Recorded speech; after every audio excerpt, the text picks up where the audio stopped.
Hello and welcome Hey, back, everybody. It looks like Castle Adams is underwater right now, which is oh no. quite fitting here. And we are here with the Moby Dick Book Club covering chapters 16 to 18. As for anybody who might want to actually participate on screen, you can go ahead and go down to the Discord server, which is linked in the description of this video, and you'll be able to find your way in here. Covering chapters 16 through 18 here. Chapter 16 was a very exciting chapter because we finally got aboard the Pequod. That was the ship that Ishmael selected for him and Queequeg. And it's a very interesting thing right at the beginning of this chapter. Queequeg consulted with his little idol about his next journey, and the little idol told him that it should be entirely Ishmael's choice as to who should pick the ship. And yeah, that's how that went. We met Captain Peleg and Captain Bildad, who are both part owners, and Ishmael was able to get hired on to the Pequod crew for a 3-year journey. Now, what did you think of those two characters that Herman Melville introduced, Bildad and goodness, what's his name? Pellet. Peleg. Yeah. I think they were definitely really interesting because they're kind of like, not opposites, but like counterparts. That you have the one guy that is very, boisterous, and then you have, and blustering and very outspoken, and then you have the guy that's literally described as bolt upright, doesn't even lean so that he doesn't, wrinkle his coattails or anything like that. So it was really interesting to kind of see that interaction, and even when they have disagreements later on in the chapter, that even the way that they kind of fight each other is actually still well within their characters is very interesting. I wanted to just make a quick little comment about Queequeg consulting his idol. That it seems like Ishmael points out that it's happened before, and that they have kind of like this running theme that Queequeg's idol seems to mean well. Like he's giving a lot of agency to this little thing, um, and but it doesn't always succeed in its benevolent designs, which is an interesting sort of way of saying it's like wildly unreliable and maybe not benevolent. Yeah.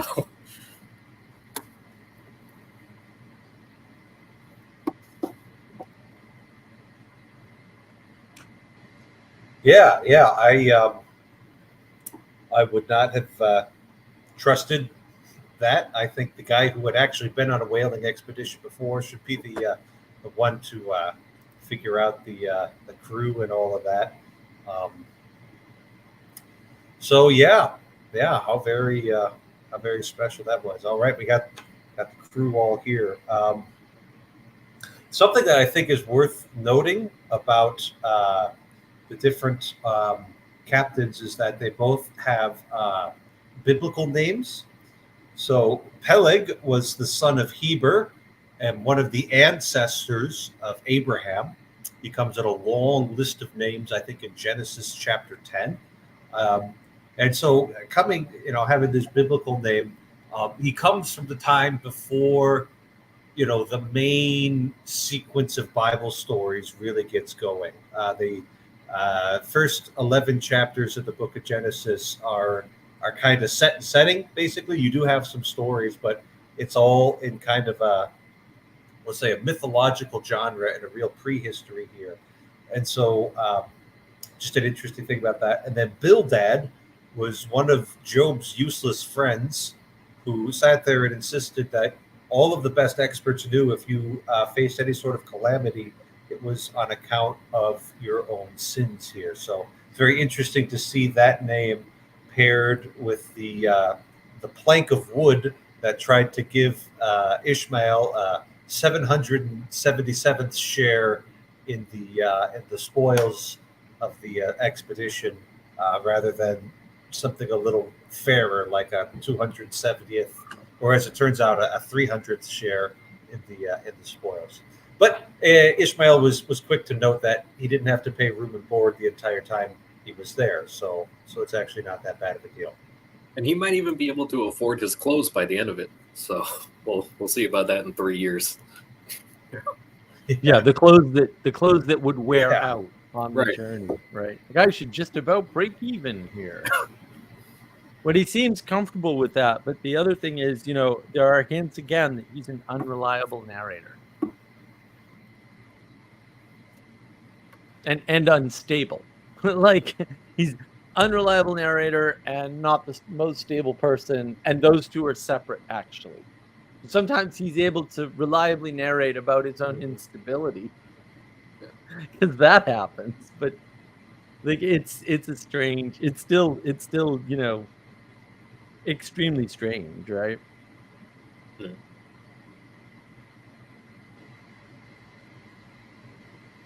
And I mean, the interesting thing for me about the ship itself, right, is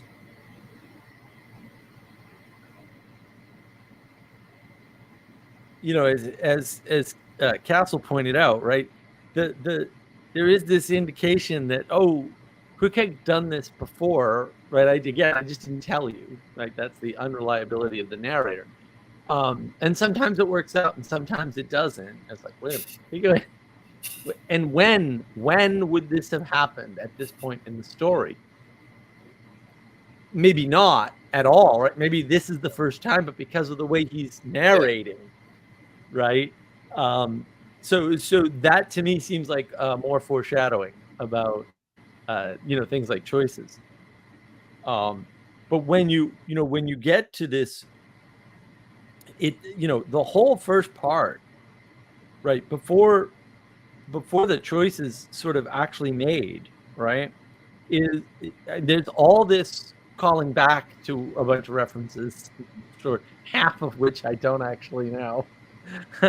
So again, it's very interesting how this is done. And the one thing that was curious to me was apparently the name Pequod has some significance too, which I didn't catch.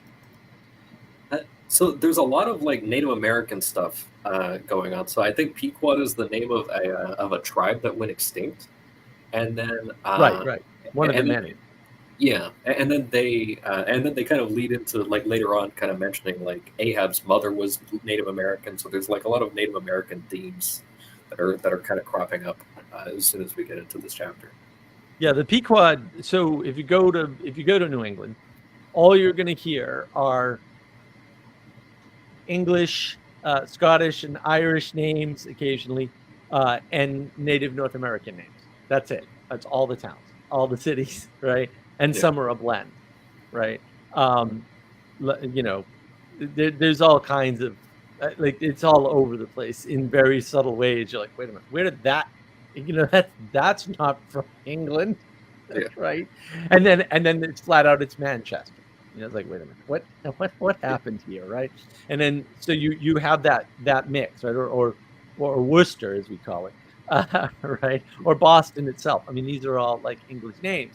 And then you get to some of the smaller towns, and they're clearly, not English names. They're not Irish names. They're not Scottish names. They're clearly native names, right? Yeah. And that there's various reasons behind that, and especially on Cape Cod, right? Nantucket and Martha's Vineyard have all kinds of strange native names there. The Cape being the Cape and Islands. Sometimes it's referred to. If you say Cape and Islands to me, I think you're talking about Massachusetts, by the way.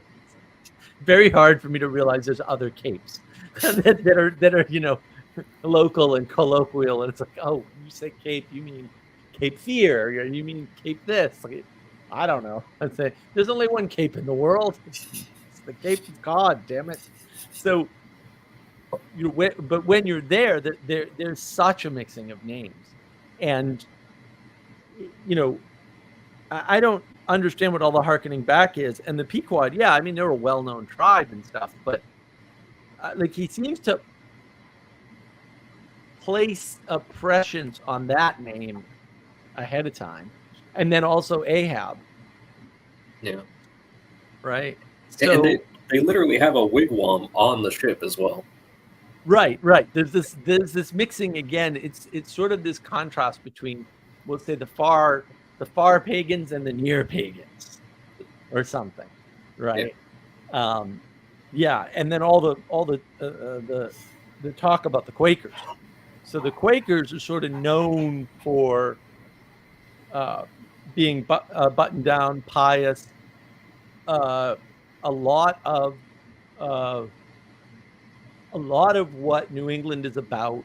So if you live in New England, or maybe it's changed now. I've been gone long enough. It's probably changing rapidly now. That's why I left. But a lot of New England when I grew up there was very much, you could not tell by speaking with somebody what economic status they had or their family, right? But all of the original wealth came into Boston. And that's part of the rivalry between Boston and New York, is the rivalry of old money versus the nouveau riche. Right? And now it's all old money to us, right? The Vanderbilts are old money.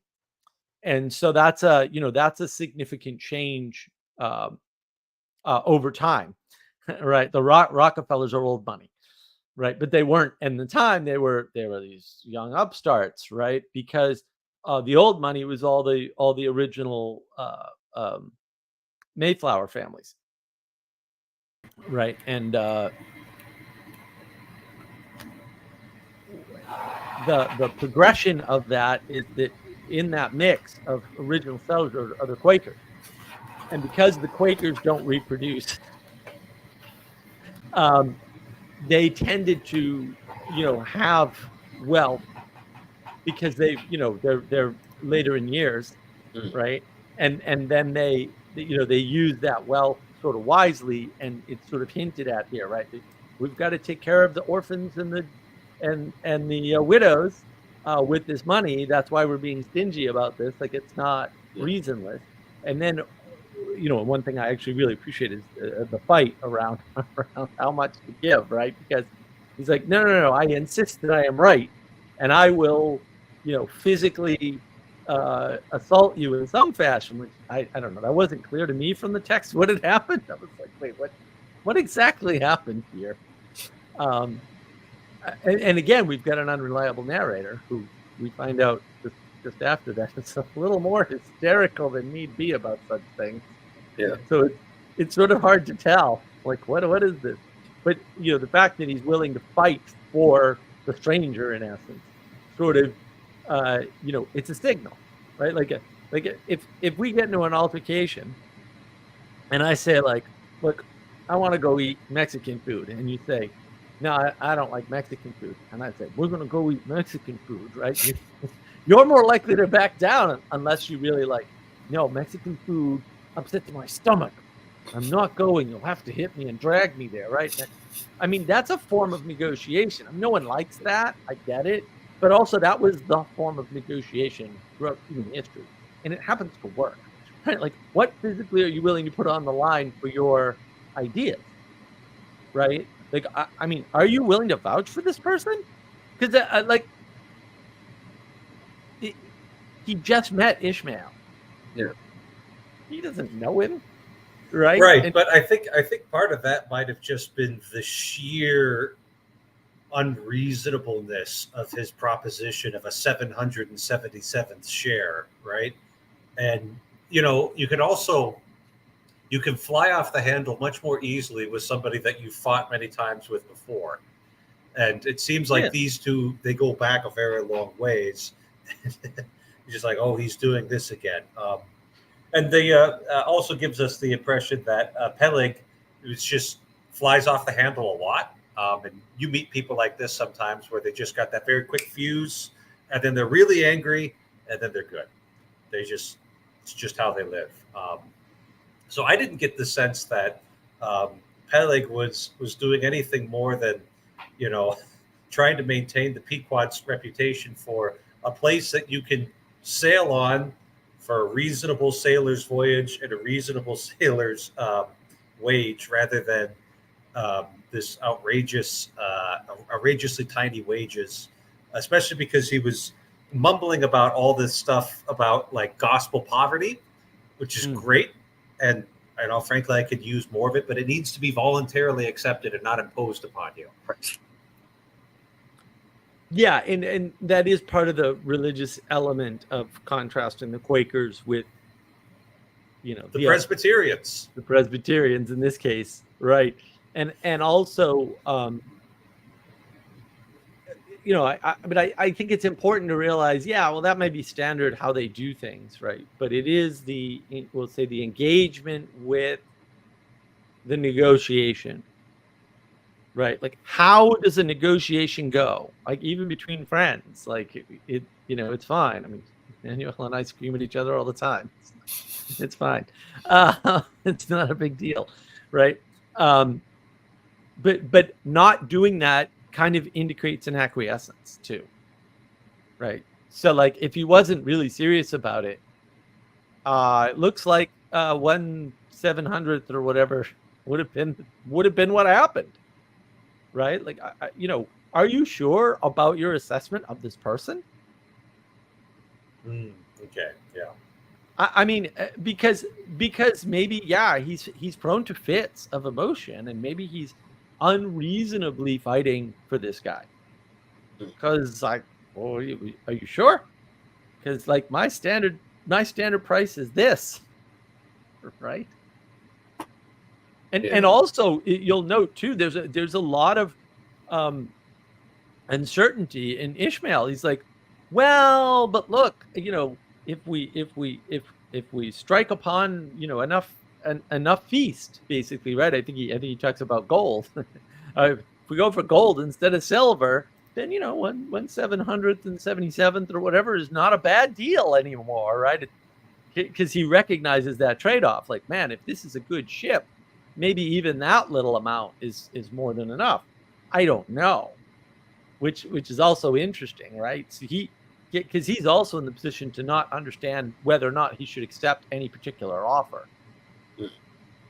Right, but he seems to have known a little bit ahead of time about what an unexperienced, somebody who's a sailor but is otherwise unfamiliar with the intricacies of whaling could expect. He said, if I got a 275th share, I think that would be reasonable. It'd be about what I'd expect. If I got up to 230th, I think, man, these guys are really generous. And he himself kind of had that start on it. And I think there's something important to note with the description of old Bildad, to say as a bitter, hard taskmaster is also important here. And he does it without swearing and without like using his physical force, something like the force of his personality. Somehow he got an inordinate quantity of cruel, unmitigated hard work out of them. So yeah, just by staring at them. That's kind of my impression of him. Is he was just being a little ridiculous when he was. That was Peleg's response to it. So, but there was some of that too. Yeah, and again, he's a super unreliable narrator. Like, when did he talk to anybody in Nantucket, please? Because he's just looking for ship all of a sudden. It's like, didn't you just get there? Yeah. Who have you talked to? That's nowhere in the text. How interesting, right? Well, and I mean, we might be getting things out of order, but while it's in the next chapter, but while Queequeg's doing all his prayers, he says he talks to Nantucket whalers for a number of hours, so we might be getting these things out of order. Oh, yeah. Right. Yeah, but Queequeg also is a whaler, right? So, like, he's been sleeping with him. Yeah, but he doesn't speak enough English to give him numbers. Okay. No, that's actually pretty clear that they actually have a fairly difficult time communicating. I mean, even in this reading section, right, where he's talking to him about religion, and he's like, I'm sure he didn't understand me. Well, okay, but again, he's an unreliable narrator. So, I mean, even if things are merely out of order, it's unreliable narration. And that's the point. And that's okay. That's fine. I mean, that's where, I mean, he said explicitly he's unreliably narrating. He's not hiding the ball. He said, I'm going to put a bunch of this stuff out of order for sure, right? Because I'm going to piece together the story of his life from things that happened on board the boat. I was like, well, we're pretty early in the story for that, right?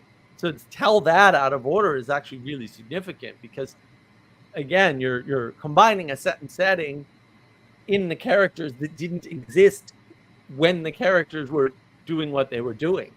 And so it's like, well, what does that mean for the story, right? But I mean, he's very deliberately doing this, right, to set you up for a coherency that isn't there in some sense, right? It's hinting at a coherency that isn't there in the moment, but very much, actually exists.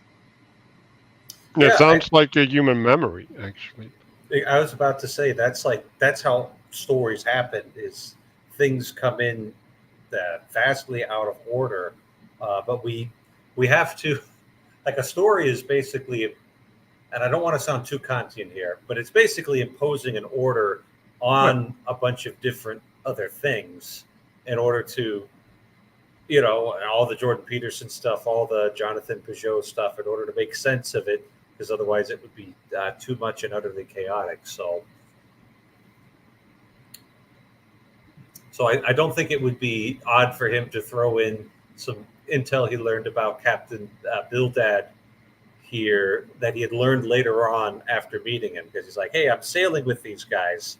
What are they like? And old Bildad, he's a harsh taskmaster. I sailed with him once 20 years ago and never worked so hard in my life. Something like that.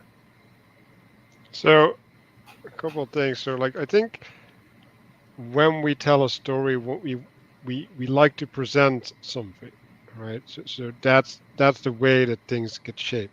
By the thing that we want to present. So in some sense, it's I can imagine that the background behind this interaction is, I kind of got overwhelmed, right?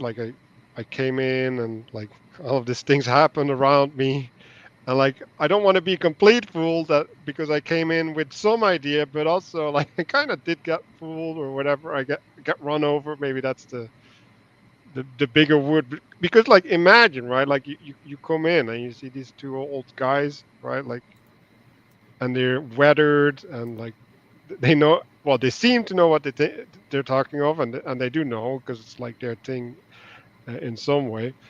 And then it's you just got to deal with it, right? Just like you just picked the ship, right? It's okay, I'm going to deal with this ship because this one looks good. I think we didn't really focus so much on the looks as well. Yeah, what did you guys think of that description of the Pequod itself?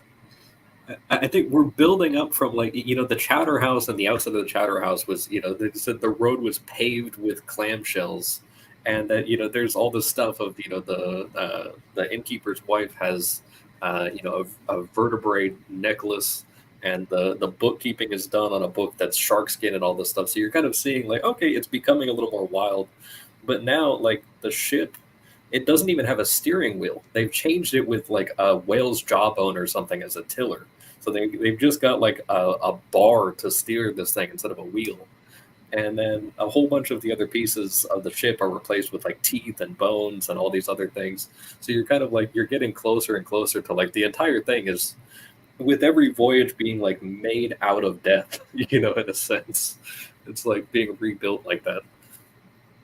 Yeah, I see it more as trophies, and in some senses, yeah. I also see it as a macrocosm from the crew or something, right? Where it's just things gathered from all over that combine into something that seems to work. It's okay. Yeah, but it's also returning to the wild, right? To Castle's point, it's returning to the wild, being replaced by the thing. He's explicit about this. Curiously carved from the narrow lower jaw of her hereditary foe.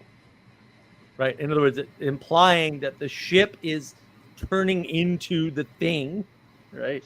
That it is against hereditary foe, right? By design or by make or something, and that I like that flowery language, which is excellent, by the way.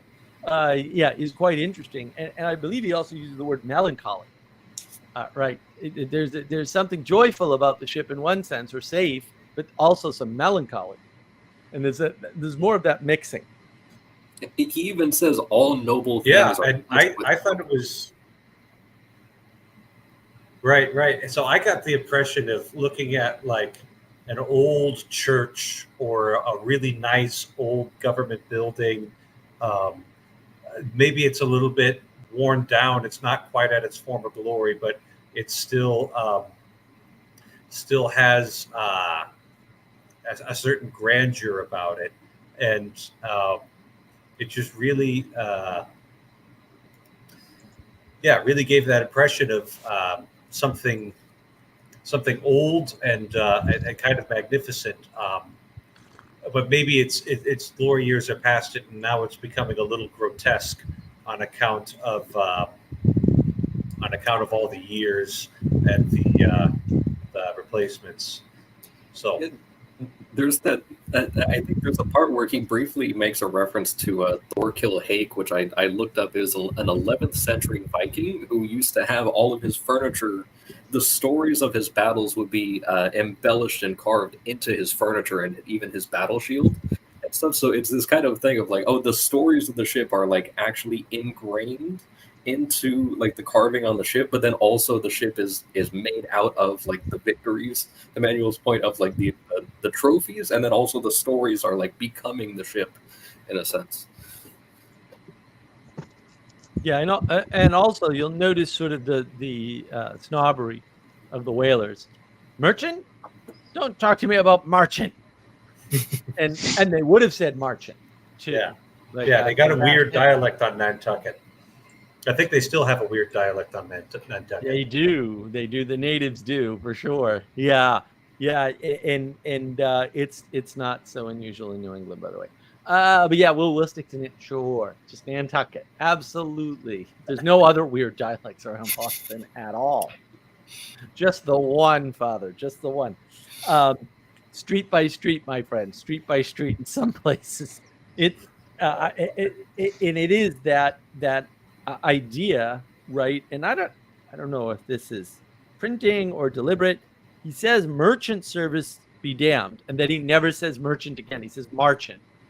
So I don't know if that's to convey that the faster he speaks, the more he slips into this, because that's the thing. I mean, I don't do that all the time, but some people do. Yeah. So in the again, this constant contrast with the Quakers, right? Because again, the Quakers are pious, but they effectively come from money, right? They're not from off the street. They usually took their money with them from their non-Quaker existence, right? And so in some ways, the Quaker attitude is a form of repentance for their past lives. Now, Mark, are you sure you're not confusing the Quakers with the Shakers? Because I don't recall the Quakers having the mandatory celibacy for everything. I thought that was a Shaker doctrine. No, they both do, as far as I remember. I don't think anyone's born in Quaker, because Shakers and Quakers are actually the same, but for one particular feature of prayer, which is the shaking in literally shaking in prayer. That's what I recall.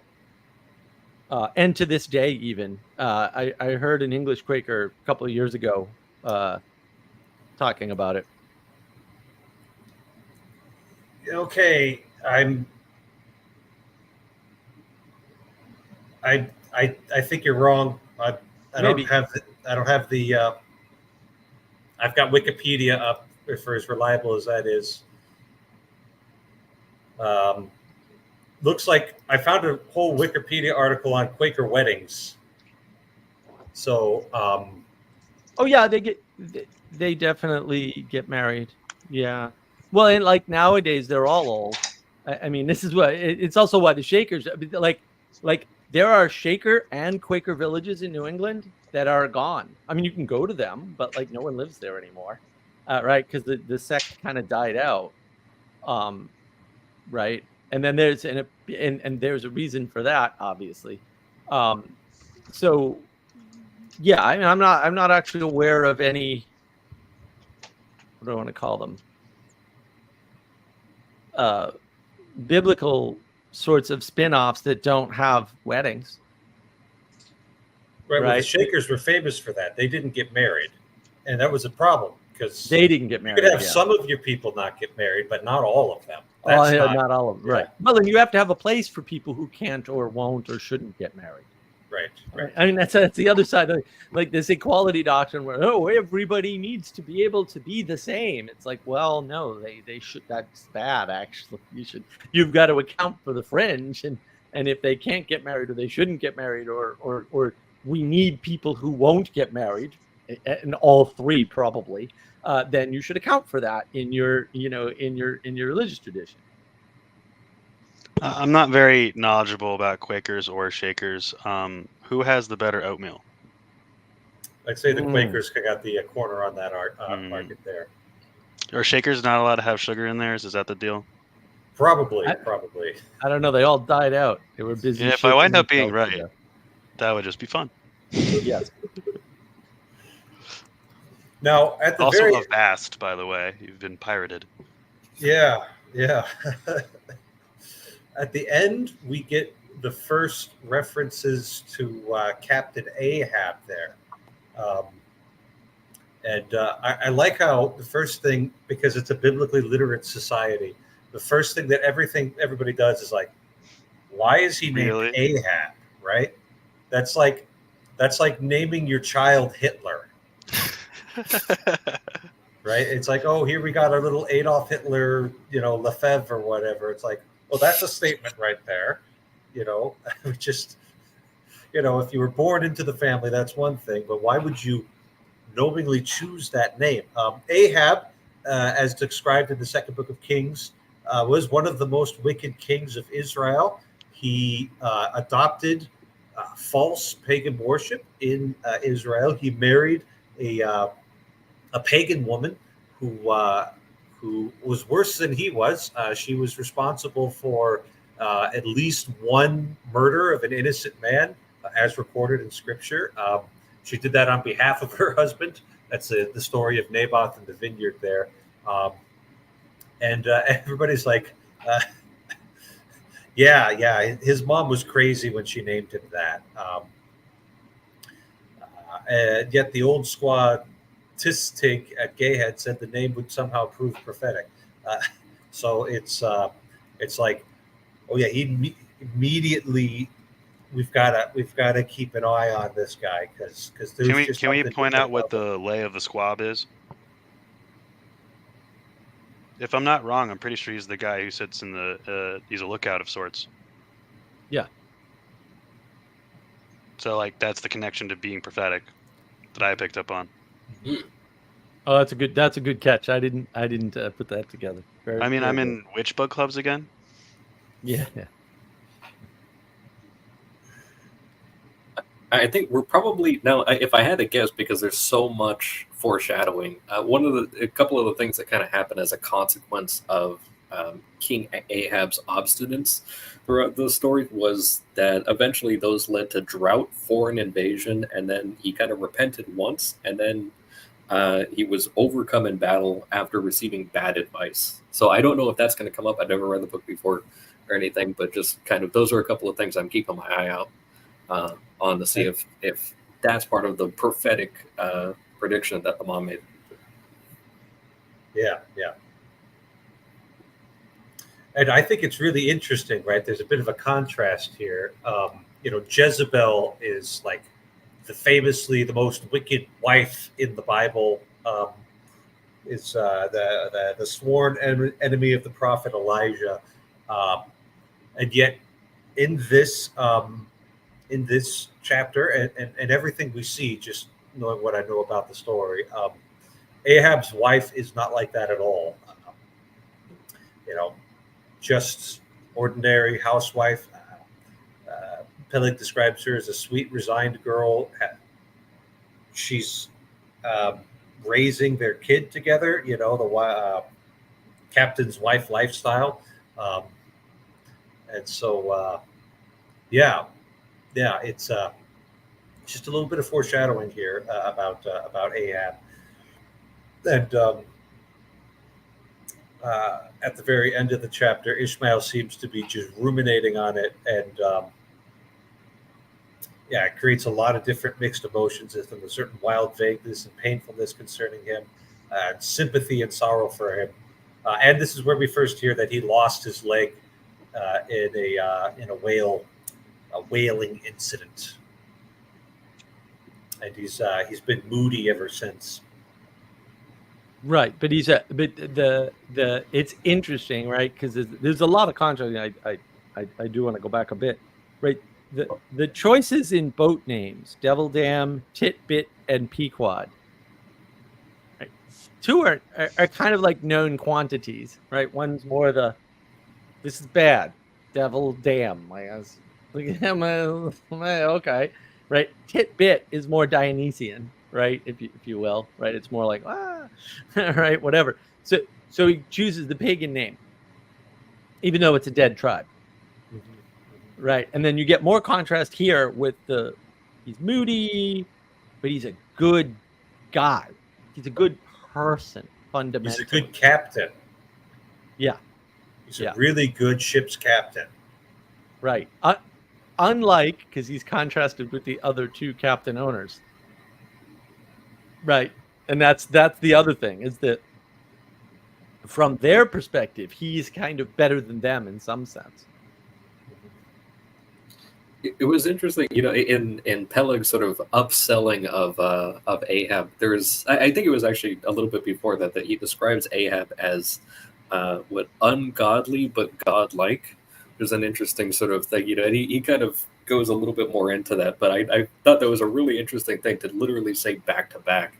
It's just like, okay, what exactly is this guy actually like? Because he's also hiding, so you don't really have a good view of him to get that context yet.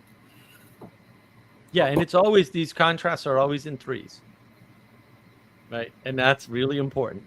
If you don't see the contrast in threes, you're actually missing all the stuff. So that's and I think that's hard, right? Like one of the problems people have with interpreting sort of symbolic language and things like this, where the names are refer back to the Bible and stuff, is that they only see contrast as black and white, or A and B, right, in very binary fashion, and so you miss all of the other connections that flesh out or give depth to the story, right? And it was funny. I was thinking earlier today as I was trying to catch up on the reading, that I'm highly dyslexic, so this book is like a slog for me. It's very slow reading. Plus the language is, it's a bit to wrestle with. I probably should have read it when I was younger. I would have had a much easier time. That in many ways, a technical manual, like I got a ton of computer books on the shelf, has way less information. Way less than something like this. It's not to say all books, right? Certainly not all. But like this thing is just packed with information. The amount of information in a sentence here kind of outstrips the amount of information in, we'll say, a chapter of a highly technical book on, like, the math of neural networks, which I have at least two of. There's just way more in something, a text like this than a technical text like that. So it was an interesting thought. Like, if you're seeing only 2 points of contrast, you're really not getting the flavor for what it is he's sort of setting up, and the breadth and depth of the world, right, that he's opening up as the result of talking about it, which is backwards from the way we think about these things. Yeah, speaking of the contrast, there was that bit a little earlier on when, or was it later on? Am I mixing up my chapters here? I mixed up my chapters. We'll stick with 17. Never mind that. As you were.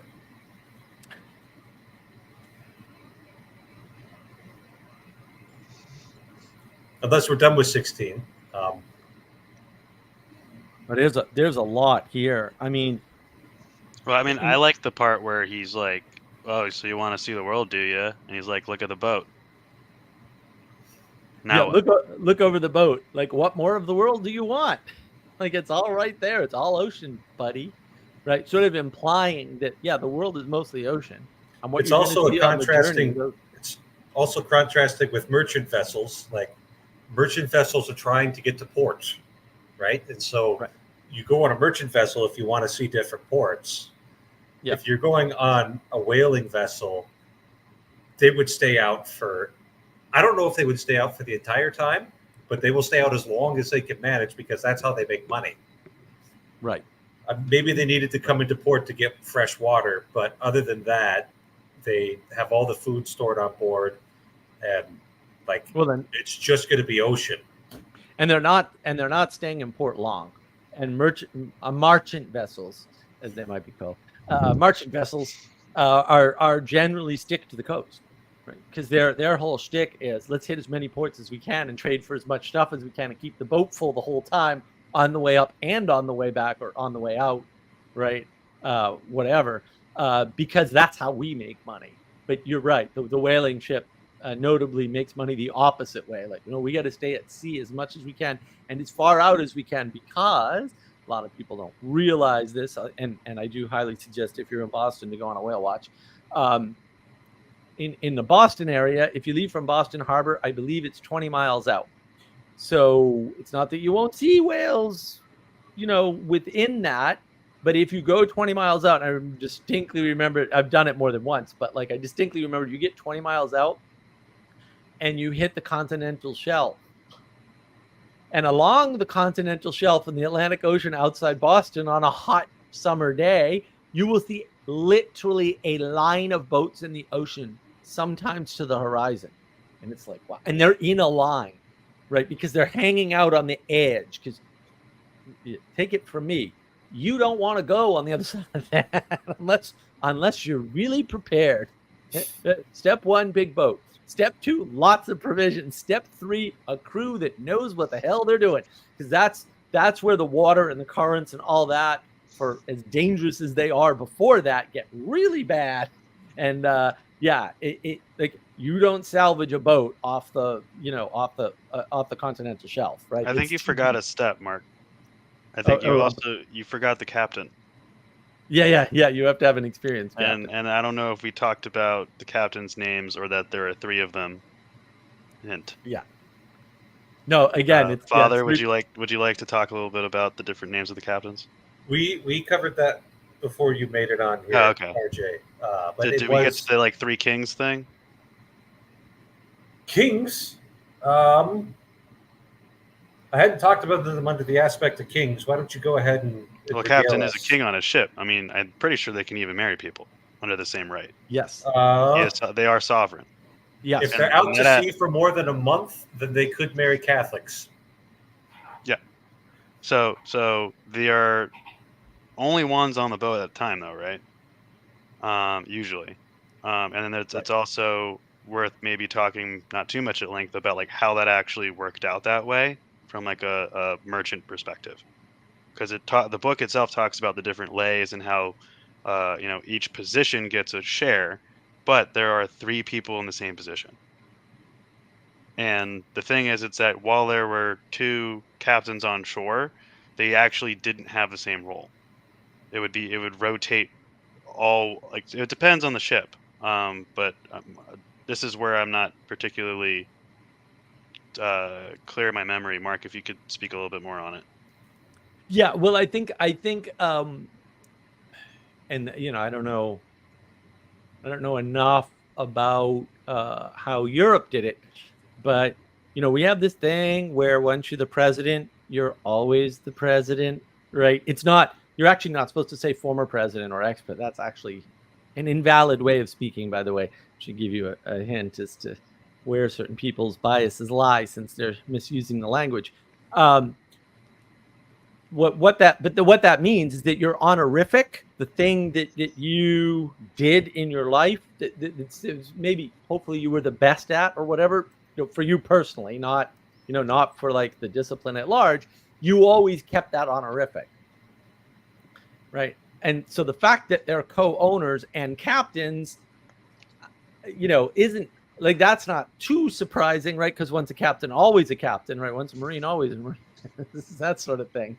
But the fact that he keeps referring to them as captain, which again, to your point, means king, and they do have ownership or rulership or something over the vessel, as a joint venture, which many vessels were. And it's interesting too, because he actually says explicitly in here, the way lays work is basically their stock certificates. And so it's like he draws the parallel in the book himself at the time. Like, yeah, you buy a stock certificate, you get a dividend from the stock certificate. And in the early days, stocks were not traded the way they are now. They may have also been traded that way, but primarily stocks were dividend certificates, what we call dividend certificates, or treasury. They worked more like treasury bonds in many cases, which also actually pay dividends. They're called treasuries. So that's what it was, right? It was a way to give a share of the asset or the fruits of the asset, right, to everybody involved in the asset. And the it's nice that he ties it together, with the Quaker ethos of no, we have all these people to consider. And so you can see the way in which, and we can argue that it's been corrupted in recent times or something, but you can see the way in which a proper functioning corporation with shares is supposed to operate, which is to say it's supposed to benefit the people who could not do the work, but should have been benefited by the work because maybe their spouse did the work and died, right? Or maybe they had an interest and they couldn't live out the interest, right? And so a lot of people who gather their own wealth tend to own assets they cannot themselves manage, and that's why they pay managers, right? And everybody benefits from that, actually, right? It's not a parasitic relationship, right? I mean, you can be upset, and I am at Steve Jobs for any number of things, any number of crimes for sure, but also I wouldn't have this. So it's kind of like, hey, it's a deal. Was it a good deal? I don't know. I don't know how good a deal it was, but it's a deal, right? It's not a one-way relationship where the guy with the money always gets more money, or no. I mean, the shares and tending to the shares, like managing the operation of something like a ship, which is a body of people, right, towards a single telos, if you will, is important, right? Because the spoils of that go to the people who in the past may have tried and lost or whatever. But that common purpose holds the society together. And that's what was interesting to me is, here's the more stoic, if you will, of the Quakers, basically saying, look, I mean, you got to consider all the other people involved in this venture. You can't just consider this one guy that you like, right? You've got to really, consider that we're here to serve all of this other stuff as part of the venture of the boat. All three of us, right? And that's why the contrast between the two of them is nice, even though again it's a 3-point contrast, because there's a third captain and he's the active captain, right? And so what happens on a boat typically too, if an admiral comes aboard, the admiral's not in charge of the boat. That doesn't happen, right? Now the admiral can be in charge of the boat, and the admiral can assign him or herself to captainship of a given boat, but admirals generally don't, because either you can pay attention to one boat or you can pay attention to the fleet, and you can't actually do both well in general as a rule. So it's important to note that, right, that this hierarchy works that way, and that the titles are conveyed as the result of being able to communicate to you what the person's done in their life, because I think that we've lost that now. We've completely lost that, which is really sad. So I want to note something, and Like I don't know like how that actually goes, but like it seems like just like the boat has been gathering things from its history and having this mishmash, it's also the ownership. It's been gathering things in its wake, and like I foresee like that at a certain point the cohesion stops functioning, right? Like you just build up too much parts and they don't make a cohesive whole anymore. So like, do we know if there's like ways that people lost their shares or something, or that they were like bound to time? Well, they're contracted, right? They sign a contract. How familiar are you with insurance law and financial customs from the Netherlands? Because it's exactly the same. Yeah. Not old school. I'm not familiar with old school. I'm But not that's that no, it familiar hasn't with changed. one. That's It hasn't what, No, you changed. think so? no, it hasn't. Well, No, there's been there's been some new things invented, but nothing's changed.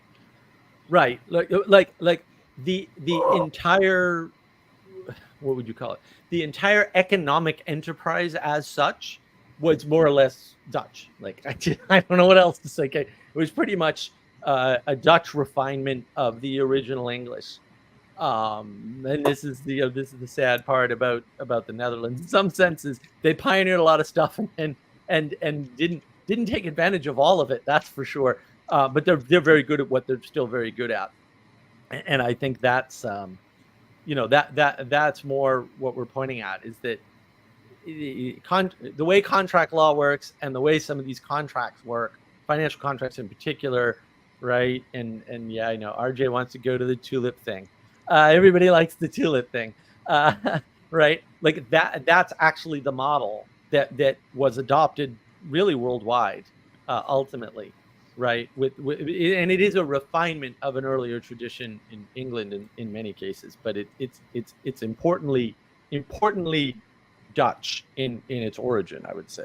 Well, I think there's actually a parallel between that and Quakerism and some of the other roots there. But to break down what I'm going to gesture at broadly and briefly, and not all that accurately, um, when you pull your money together for an insurance contract, you are making a agreement and you're giving your word, and that's set on paper, and people are familiar with most of the specifics as far as once it's on paper. But the thing is that specifically what you're really doing is shaking hands, and shaking hands in a sense that's enforceable in a court of law.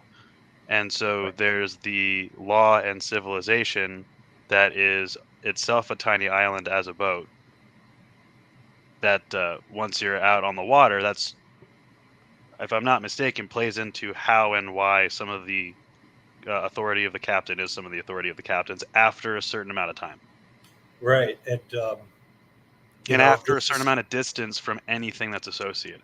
It's not right. just like if I sit on the boat at the edge of the U.S. coastal waters for a month, now in my own country. That's not how that works. Right. It makes me think of like kind of how churches function, right? And let's take a big church. Let's take the church I was at prior to becoming bishop secretary. Where we probably have 2 to 3,000 people come in over average weekend of all over all the different masses. 3 priests, 5 masses, most of them pretty full.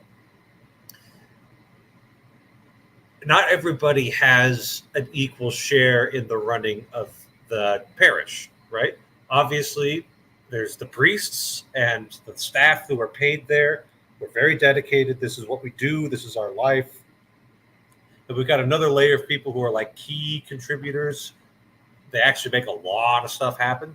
And then it kind of, the numbers get bigger and the amount of influence and responsibility goes down. And that's just an inevitable pattern right there, where a few things are at the top, and it all kind of goes down from there. Um, the people who just kind of show up for mass, they'll put a little bit of money in the basket. They'll do a few of the programs. They have their level of participation, but they don't get to like really guide the direction of what's going on very much. the pastor, the one who's at the top, right, the one who's in charge of the parish, he gets to say a lot. He's also got much more responsibility towards the whole. So, when you talk about all of these different people who own shares, in the Pequod, some of them maybe are giving it on behalf of their deceased husband. Maybe some of them are investors who have put a little bit of capital towards getting this boat out of the harbor. And then the sailors themselves, they're never going to be equally yoked. They need to have this all broken up in different ways. And the captain's the one who the captain out on sea is ultimately the one who's tasked with bringing the contract to fulfillment. And if he doesn't, and if he does so negligently or fails to do so maliciously, then that's a breach of contract. Right. So But I'm glad you say that. And I'm jumping in on top, Mark, because I have to leave soon. If I'm not mistaken, Padre, you're doing studies in canon law of different sorts. I am. Something that you might want to tickle your brain with in your off time is looking at how canon law has affected the insurance industry. Because it has affected the insurance industry and other financial industries as well. They're not unconnected, and there have been financial issues that have impacted canon law and caused canon law to be written. Once you lose the numbers and see the people, it's quite interesting. And that is actually the connection point, I think, here in the book as well. And I'm a little remiss that I won't be able to be on the ship a little bit longer because there's some good stuff up ahead. All righty. Well, thanks for hopping on. Glad to have you here. So I'll actually just jump off now. So I've got a rest of a pleasure cruise through some whale-infested waters to get back to. So this is the not very dreadful pirate logging out. Peace. Have a good one. yeah, I think too, the other thing that's probably worth pointing out that Manuel will like is the contracts. That's a container, right? Like it sets the terms for you to be on the boat, right? And then the terms for what happens at the end of the journey, right? And then stuff will happen in the middle, and if it's good stuff because you were good and contributed well, you'll benefit from that. And if it's not good stuff, then you'll be punished for that. Some of that may or may not be your fault, but there's no way to determine that ahead of time. That's why you have the contract. Also, contracts are independently verifiable. If I shake hands with you in an alleyway, nobody knows about it. It's your word against mine. With a contract, no, we can refer to the contract and see that a handshake was had, and that's why contracts were often handshake first and signature second. Signature was just a secondary thing. It wasn't the authoritative thing, right? It's not authoritative between the people. And again, this is something we need to return to, right? The authoritative thing should be the handshake, and the validation should just be the signature on the document, and it should never be electronic for reasons that I could go into, but will refrain from. Because they didn't have electronics in the 19th century. No, because electronics are thoroughly unreliable and completely hackable no matter what you do. And anybody who tells you differently is flat out lying to you, maybe out of ignorance, but also flat out incorrect about that. Not that documents aren't forgeable and therefore, but like speed matters and too fast is not better. All right, slow and steady wins the race, as they say. So having a contract, people just keep contracts on the ship and on land, right, when they left, so that they could compare the contract and make sure it wasn't rewritten and things like that. Like all of those normal safeties are there, and they're hard to reproduce on a computer. I'll tell you that much, and they're not reliable. So having that, but also recognizing within this space there's some ambiguity as to what's going to happen. We don't know how many whales we got. We don't know what's going to happen right now. I haven't read the book, but I get the feeling that that's going to come up somehow. Like somehow the mission of the the goal, the telos of the sailors is going to be usurped by the goal of the captain in this case, and it's not going to be well negotiated at the time. But I haven't read the book, so I'm looking forward to see what happens.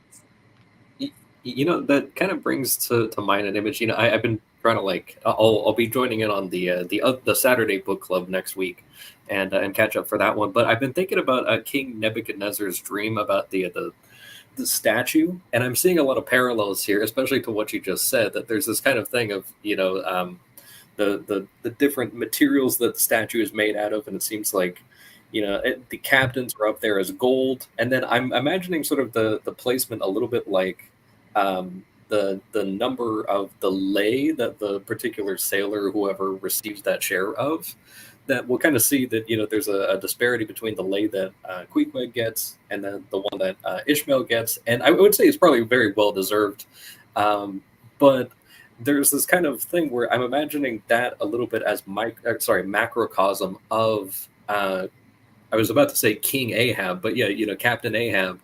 That now one of the things that King Nebuchadnezzar was very kind of concerned about, and eventually kind of led to a lot of the issues that he was concerned with, was the iron and clay part, which was also the feet, and that on his physical person has been compromised, and as a result of that, like his body's no longer able to support his spirit. Like he's going into these crazy mood swings and stuff, and understandably, he lost his leg. It's still bleeding, even all this time later.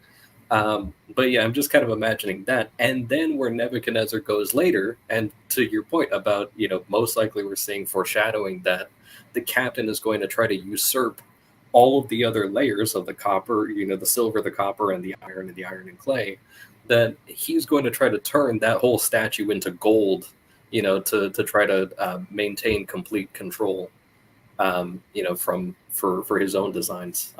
I'm just kind of expecting something like that coming up here. It's an interesting point, making the connection between Daniel's vision and of the feet of clay and iron and Ahab's peg leg.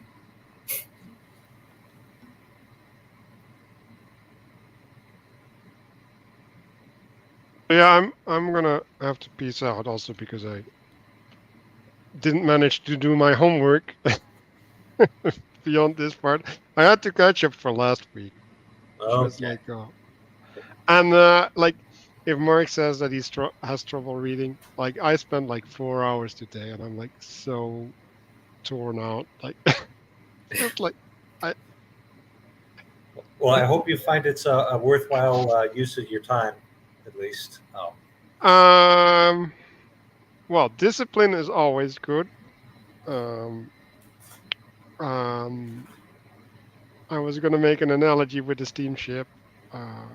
Also, I got to take a call. So. Okay, good to have you on, Manuel. Thank you. Yes, I just did some almost quick work. ended the stream. Sorry, guys. Don't end the stream. Just leave quietly. Leave the studio. There we go. Don't let him end the stream. Goodness. I just looked up quickly. So yeah, Bildad is a comforter, but Peleg is a divider.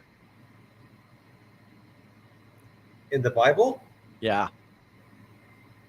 I mean, so at the end of the book of Job, Bildad gets rebuked along with the other two friends who are comforting Job for not speaking righteously as Job had of God. So, I mean, he did make the attempt, but that's it. But like, if I recall that portion of the Bible, and it's a big book, so I don't recall all portions equally. Peleg just gets mentioned, right? He's just a part of a big book of names, right? Did not too long. Did not read. I'm pretty sure it was just a list. Yeah. Now I'm thinking too with the concept of Bildad making the attempt at comforting, comforting Job. I'm thinking about Captain Bildad's kind of he makes multiple attempts at asserting a certain thing. Like I'm thinking of the 777th lay. He makes these kind of like half-hearted sort of attempts at maintaining it. Like he still asserts it, but he's not so passionate about it as as Peleg is. That he makes that attempt, but eventually he gets kind of like overcome, and he doesn't really fight back after that.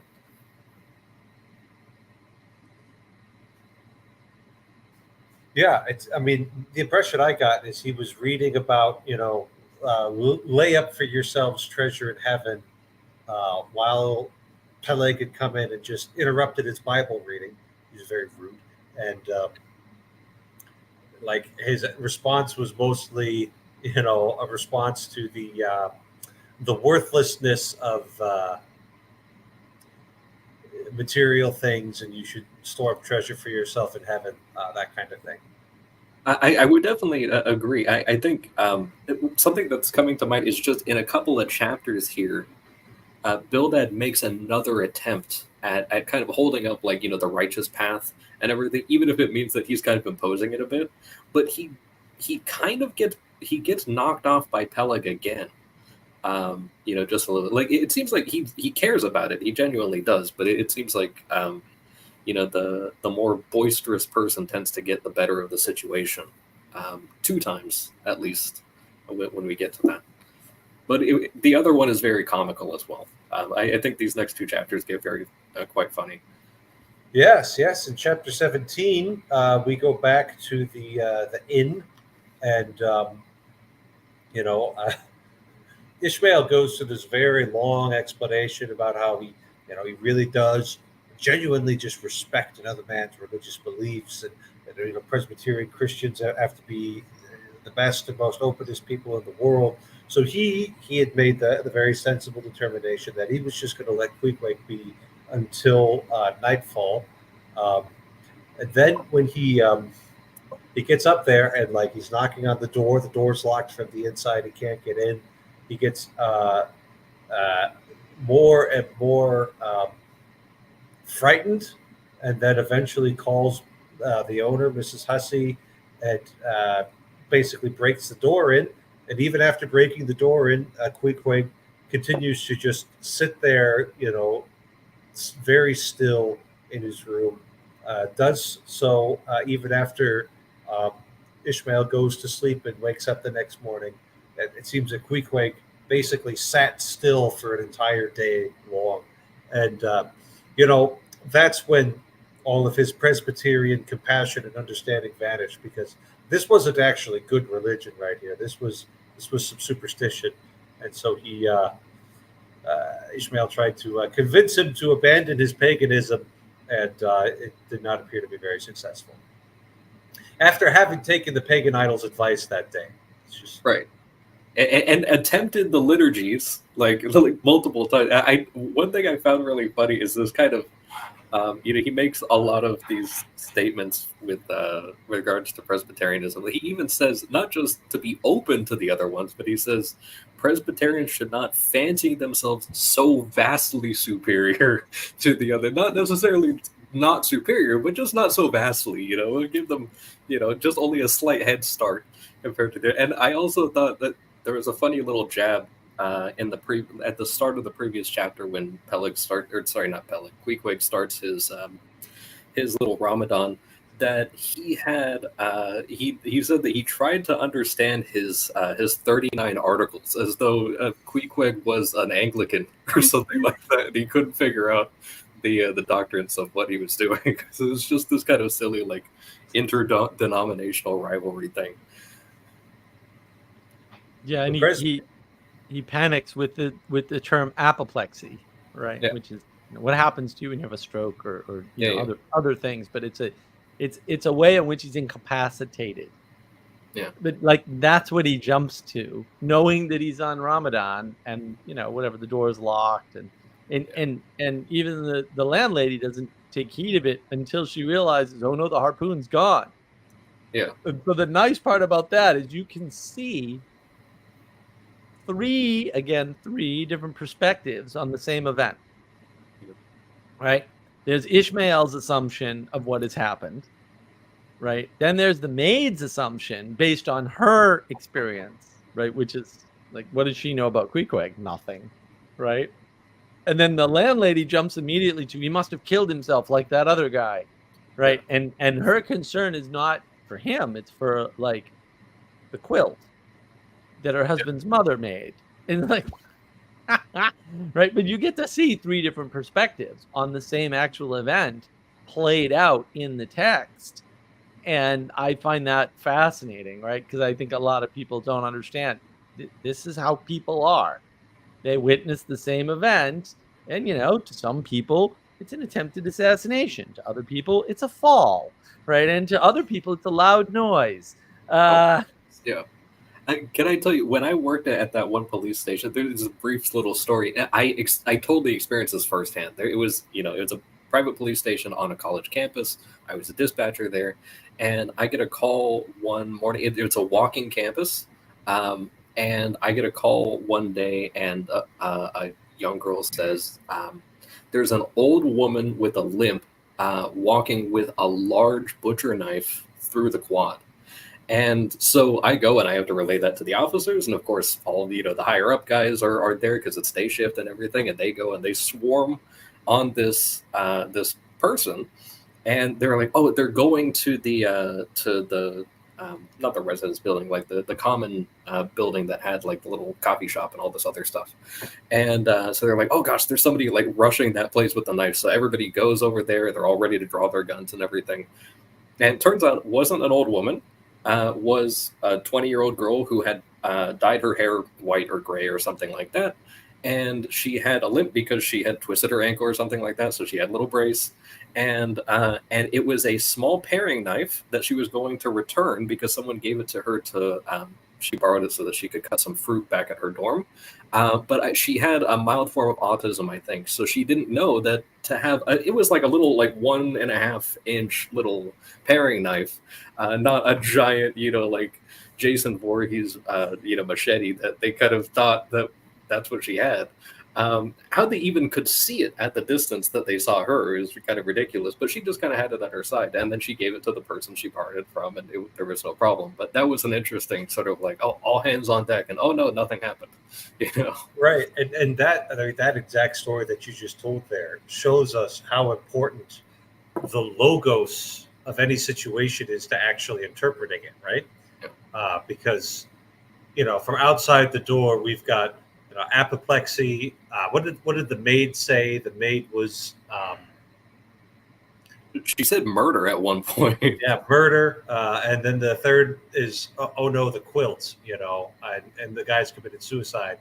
But really, no, he's just got a very strict religious practice of sitting in prayer all day, and he won't interrupt it for anything, right? All 4 of those are ways to actually explain the phenomena that you're getting on the other side of the door. It's only like when you get that final explanation of what's really going on that it makes sense, and it's like, okay, we've got this person who doesn't really know, isn't particularly self-aware, and is just carrying around an unsheathed knife. Yeah. Okay.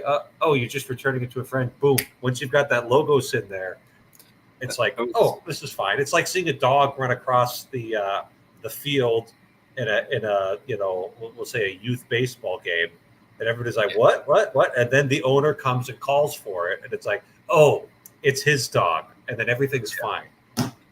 We had one other silly one where there was an FBI agent on campus one time to do a talk, and he went to the bathroom, and for some reason someone was looking, and they noticed that he had a gun while he was going to the bathroom, and then they called us, and it was just like, why you were looking at this guy while he was in the bathroom, I have no idea, but they let us know, and then it became this whole thing where we didn't know he was there. It was kind of his fault. He should have let us know that, hey, by the way, I'm going to swing by. We would have been fine with it, but we had a strict, no weapons except for law enforcement policy. But that was another silly one that played out basically the same way. Yeah. But that's also, contrasted with the unreliable narration. Yeah. Right. Because somebody tells you something's true, like they tell you, "Ooh, the harpoon's gone," all right? It doesn't mean, because it's sort of like, yeah, but he's on Ramadan, and it hasn't been 24 hours. Like, chill out, right? Yeah. Or daylight hasn't passed, or whatever the requirement is. Chill out, right? And so the giving of incomplete information, right, or incorrect information can lead you to wrong conclusions that belie your eyes. Like, there's no blood. right? There's no reason why anybody would lock themselves in to commit suicide. There's no reason for him to commit suicide. Like it's a little weird, right? But because they're given a narration, they buy into this, right? Even though some of the indications are that this narration doesn't make any sense at all, given what we know, right? And like the harpoon is you can see the harpoon from the door. Yeah. So There it's doesn't not seem to be any blood on it. And if you can see it from the door and not the body, then obviously he didn't commit suicide, right? But their brains are tied up in story mode and not tied up in what do I have access to for information to confirm or deny, right? Like pay attention to what the world actually has first, and then go in story mode. I was particularly amused by the innkeeper's reaction that to immediately go, not even to go and unlock the door or anything like that, but call the guy who does the signage and let him know to make a sign that says no suicides allowed and also no smoking in the parlor. We'll just knock both of those out right now with this reactionary rule, because they already had the rule for no weapons, but it's like, oh, now we need to outlaw suicide in this place and then also smoking. Yeah, that's a good point. So you can see what do you want to call it? The ethos of hysterics, right? And it also associates again, reiterating that Ishmael is, the most stable person that's ever walked the planet. Let me put it that way. He might be a little unstable, irrespective of the narration. He's given to wild flights of fancy, which makes his monologues very entertaining. But entertainment isn't the only value, let's say, that we could orient ourselves towards in the world. There might be a few other things that are also important. And there is that fight, right, between what to do. And the landlady's like, whatever, he's dead. We'll just go down a mile and get the locksmith, and he'll come and undo the door because I don't want any more stuff broken. Right, and Ishmael's like, no, he might have just had a stroke. Maybe we can get the doctor here, And so you see that tension in those two, and the maid's just like, well, whatever, man. I'm just a maid. Like I'm just here, right? My role is not to speculate about these things or offer up too much in the way of what to do. Like I'm just here to take orders. And at the end, the innkeeper had a key in her pocket the entire time.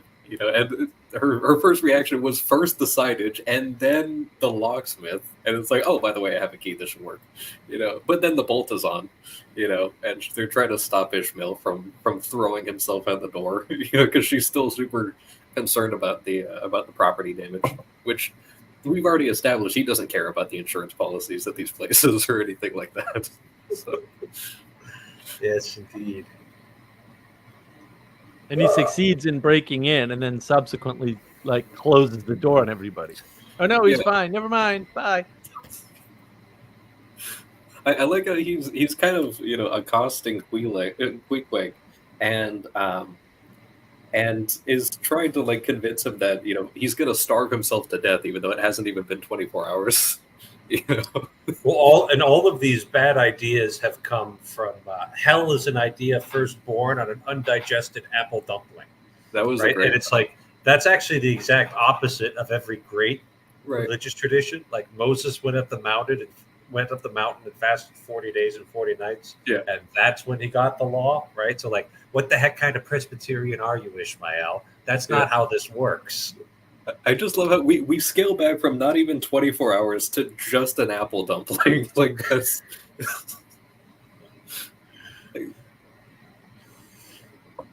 And then Queequeg feels bad for Ishmael when he tries to explain religion to him, and then Ishmael kind of notices that Queequeg is just looking at him with pity, like, man, you don't have any of this stuff figured out. I mean, I think we've all met people like Ishmael before.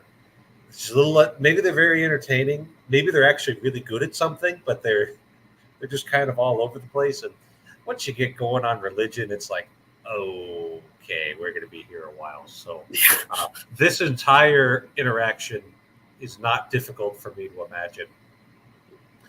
Yeah, and the wording's interesting, right? I then went on, beginning with the rise and progress of the primitive religions, and coming down to the various religions of the present time, and during which time I labored to show Queequeg that all these Lents, Ramadans, and prolonged ham squattings in cold, cheerless rooms were stark nonsense, bad for the health, useless for the soul. Like, what? It's so over the top dramatic, and like he knows the history of religion, and of course, to your point, Castle. Right at the end, he's sort of like, yeah, well, I think maybe he knows more than I do about religion. Right? He at the end he kind of admits maybe I'm the idiot here, which is nice. Yeah, exactly. A good deal more about the true religion, which is an interesting term, right? Than I. Well, do. he says finally he no doubt thought he knew a good deal more about the true religion than I did. So Ishmael isn't backing down from his claims.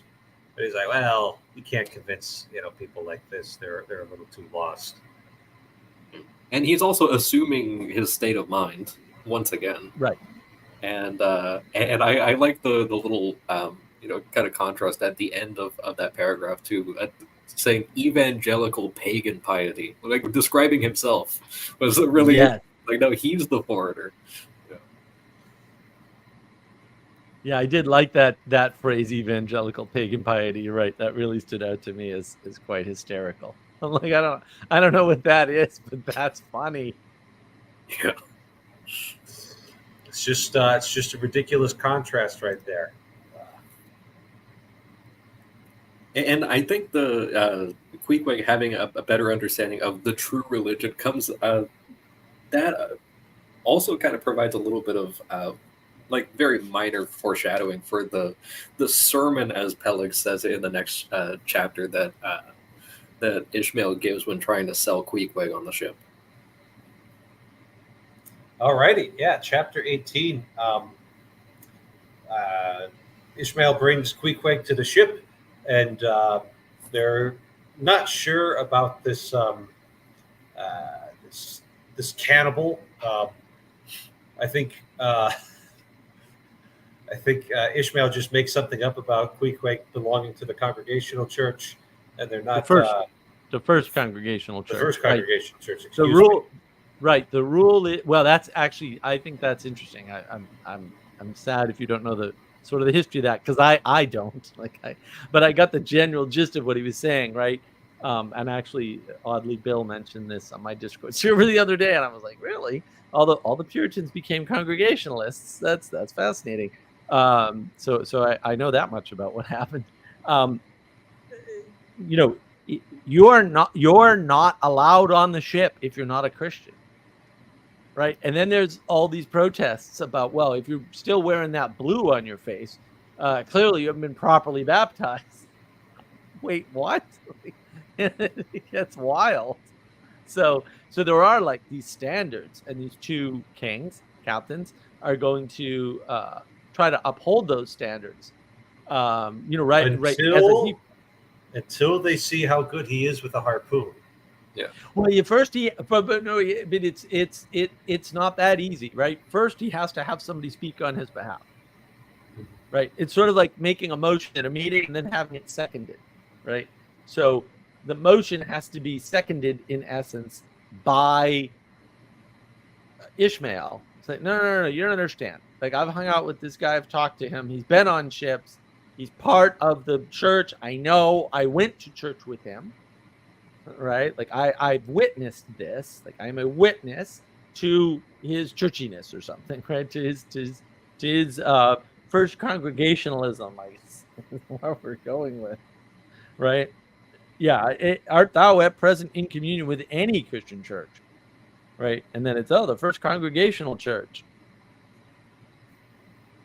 I loved that, the part where Peleg kind of cries out and says, no cannibals are allowed unless they have papers, like we still take cannibals, but you need a guarantee on the box, in order for us to to take you in, and then I love with the whole kind of Ishmael trying to sell them on Quake that he says not only is he a born Christian or born within that denomination, but that he's also a deacon. That it's just like, oh yeah, he's been elevated and he's sacred at this point, and it's just like we've never even seen him and we're there every Sunday. Like, what are you talking about? Oh yeah, he's a deacon.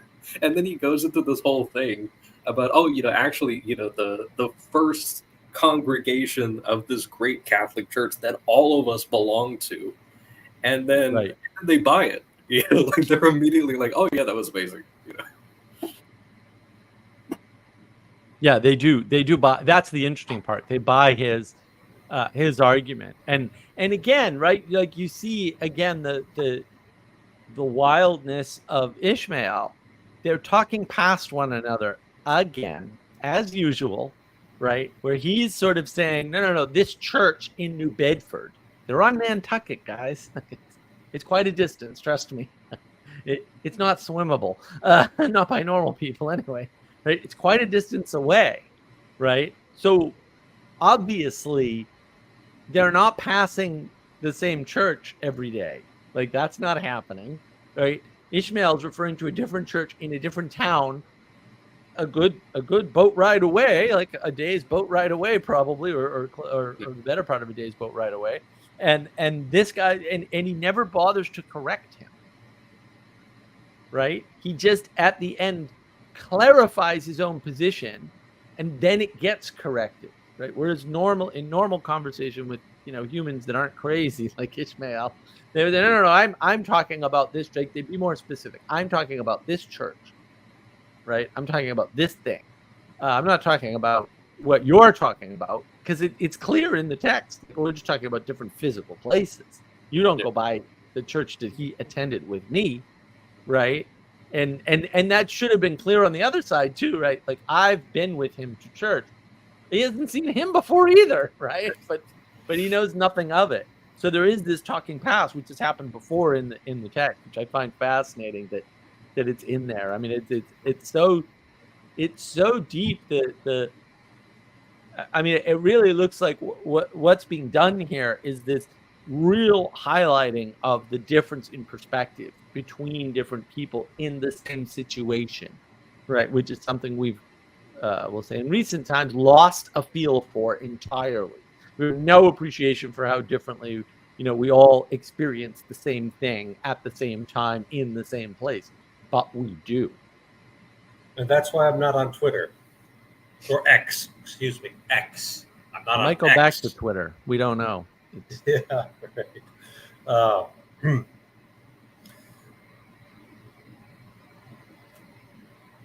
and then then when they see him do his thing there, right? He calls him Quahog.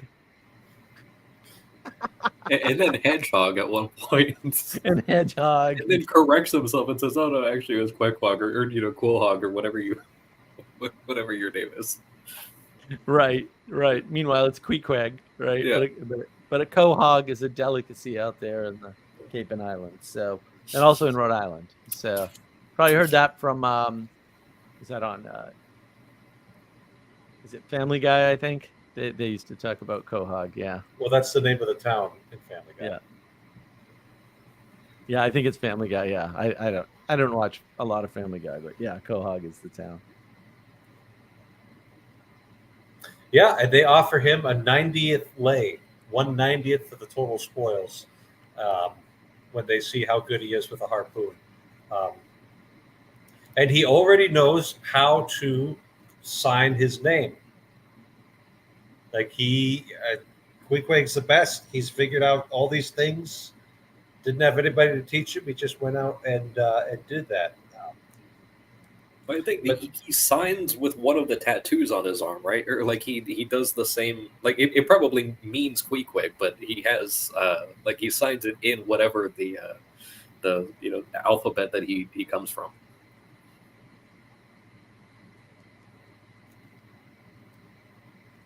Yeah.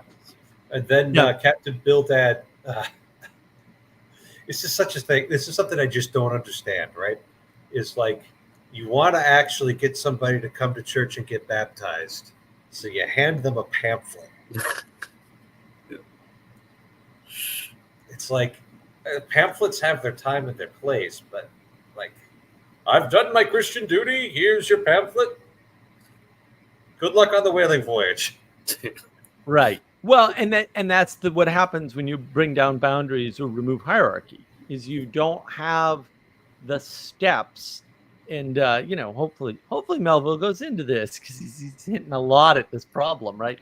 You don't have the steps in between, right? You just have 2 steps, right? Like, well, my duty is just to make you aware of something. I don't have to do all that much work, which is, I don't know, you just lazy. Also just lazy, right? I don't have to exemplify why you should go to church. I don't have to formally invite you. I can just hand you something and then feel like my duty's done and all the work I need to do is complete. And now my sort of Christian duty in this case, I despise that word, is fulfilled, right? And so all the hard work is done, right? And then the rest of it is just kind of on your shoulders, right? Not my shoulders. It's on your shoulders entirely now. But normally there's a process, right? It's just that there's a process in some churches, we'll say the Catholics, and then there's really not a process in some other churches that'll just kind of like open the doors to anybody and let them play music and be deacons after a week or two. Like, they don't care, right? There's no boundaries. There's no hierarchy. There's no set of steps to both protect you and nurture you into a responsible role, right? And even if that role is just attending every Sunday or every service or whatever, there's no barrier for that, right? You make the barrier of entry low, but then also you get savages, pagans, right? And I think that's sort of right. And there's a hint here too of look how good he is at his job. Like he throws this harpoon like right next to somebody and hits a target, right, while doing a bunch of other things. He's moving around the ship and jumping and all that. It's like, whoa, what's going on? And they're just so impressed by this, right, that they're like, oh, we got to have this guy. Let's sign him up and give him a lot of money, right? That's there too, right? So Melville maybe in some ways is hinting towards the disintegration of society due to what we're now referring to as capitalism, which is a totally incorrect way to talk about it, or consumerism, another totally incorrect way to talk about it. But we could maybe call it the worship of material, right, over actual spiritual substance. If I can mangle 2 words together. Yeah, and I like Peleg's response to Bildad's evangelism about how he's going to spoil the harpooner. Pious harpooneers never make good voyagers. Takes the shark out of them. Which is just really funny, right? And he goes and talks about this guy who was a real great harpooner, and then he went and got religion, and then he just wasn't the same with the harpoon anymore, right? And it's like, well, that's interesting, right? It's kind of like how there at least used to be canons about clerics not carrying weapons. I don't think we have those canons anymore, but I'd be a lot more likely to actually carry one if I wasn't a priest. So we'll just put it that way. And then they get to this really interesting thing. So Bildad responds by saying, listen now, this is dangerous business. You need to have the fear of God for your immortal soul here. And then Peleg's like, yeah. Don't you remember that time we were off the coast of Japan or whatever? And, you were thinking of death and judgment. Me and Ahab were thinking about getting all the men out of there alive. And that's just, that was what I was going to bring up earlier, was that's another point of contrast between Bildad and at this point, Ahab and Peleg. how to save all hands, how to rig the jury masts, how to get it to the nearest port. That's what I was thinking of. And Bildad doesn't actually have any response to that. He just buttons up his coat and leaves. I'm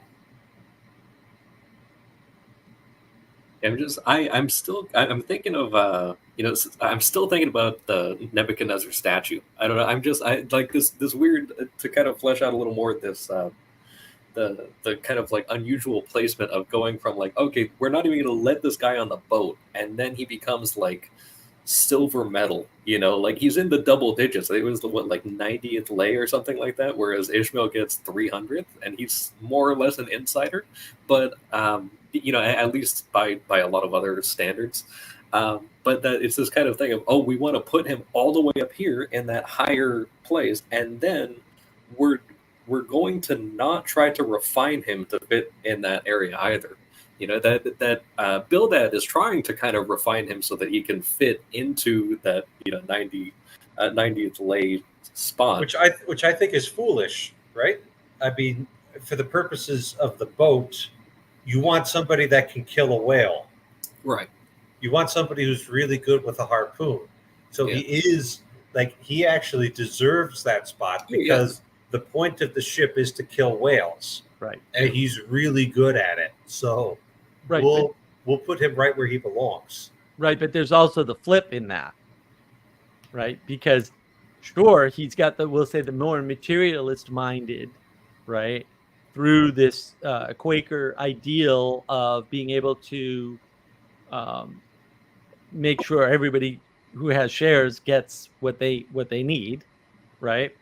But now here in the story before this. The story is, you were only concerned with hell and damnation. In the middle of you weren't concerned at all for the ship. You didn't care about the people, none of that. You were focused, as Paul Vanderklay would say, eyes up the whole time instead of eyes down on, well, let's try to save the ship first and worry about the hell and damnation when we can't. But this is the flip, right? Because now he's like, no, we're concerned with the ship. We got to make money with this thing, right? And so, there's lots of things that's pointing at once, right? Like one is this flip. The other is the fact that eyes up are a thing, man, and eyes down are a thing, right? And with a balance there, to your point, like he's not trying too hard to refine him into the thing and say, look, you got to go to church, man, son, right? You can't just, you gotta, you would think at least remove that blue from your face, which was his concern in the beginning. How is he baptized? He's got blue all over his face. He can't be a Christian. That's impossible. Right. And now he's like, whoa, we got to get this guy on. And here's my duty. Here's your pamphlet. So I've led you to the path. I've opened the door for you. Right. But let's get you on the ship and we'll make sure that you're well compensated.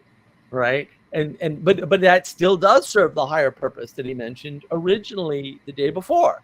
Right. Which is, no, we got to make sure everyone gets what they need out of this because we got orphans and widows that depend on this ship. Right. And so you see that contrast. And then like that, I would say, is the perennial pattern or the perennial struggle of existence. Right. Like how much do we pay attention to the so-called eyes up, right, to that higher thing? And how much do we pay attention to the material? Because the material can wipe you out. And it does matter for the eyes up.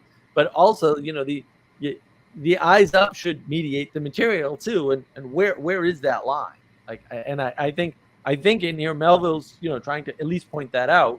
I haven't seen a struggle with it yet, we'll say, right? It's more through exemplification, but, I'm not sure. I'm not sure what else other people see there.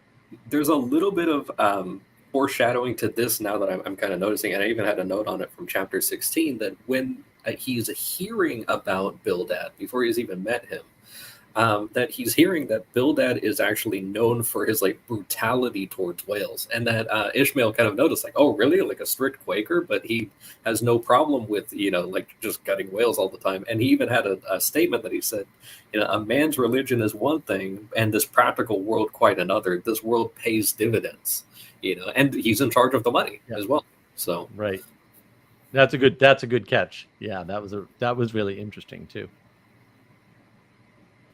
And and then the whole fear of death thing, not wanting to even make him think too much on death and judgment just thinking too far ahead. You want him to focus on the the target at hand, because the other guy didn't even want to get close to the whales at that point. Once he had his mind, or his eyes up for that. But that it's also kind of like a cognitive load thing, just a little bit. That it's like you have a whale that is partly on the ship, and you're throwing a spear at it. Like, you can't be thinking about anything else other than the target. And the story that they had of being out in Japan, that literally all of the masts are on the side touching the water, and that's they have to like undo that at sea, while they were probably dealing with a whale as well, and who knows whatever other stuff caused the ship to end up like that. Yeah, and the ships do lean, monohulls, as they're called. They do lean quite a bit. If you want to go faster, typically your boat is what's called heeled over, right? And then the keel can come out of the water, and the boat can flip. The masts, if the masts are touching the water, the odds are you're in the water. It's pretty much the only case where that happens. Yeah. All right. Well, any last words? That's all I got. No, I think I'm satisfied with this. I learned a lot, so this is good, because I'm missing a whole ton of references here. But no, it's very helpful. Yeah. I will say the very next chapter, extremely important. Read it carefully. I will probably not be here for the next book club because I will be in Maine, but anything could happen. Okay. But I don't think I'm gonna make it. I think I'm gonna be hanging out on the beach with family. But we'll see if the beach is also fine. Read ahead of time and put your remarks into the Discord server, which all of you are welcome to join by clicking on the link in the description. Should be good for a week. But yeah, next chapter, extremely important. Little details. I don't think worldly scholars get this chapter at all. I think they just brush right over it. They miss the whole point of the book. So we will see about that. So that's what I got. Thanks for coming along board. Take care and God bless.